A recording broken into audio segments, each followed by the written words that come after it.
রাতের আধারে যারা সিজদাতে রয়, দু চোখের অশ্রুতে নদী যেন বয়।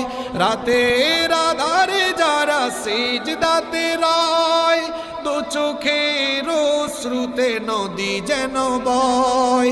ছলনার হাত ছানি যত আসুক, পেছনে ফিরেও তাকায় না।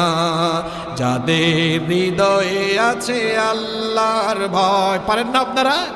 এটা তো পারার কথা। আমি 2019 সালে আকিজের মাহফিলে আপনাদেরকে শোনাইছিলাম না? তো ভুলে গেলেন কেন? যাদের হৃদয়ে আছে আল্লাহর ভয়, তারা কবু পথ ভুলে যায় না। আল্লাহর প্রেম ছাড়াই দুনিয়ায় কারো কাছে কোনো কিছু চায় না, কারো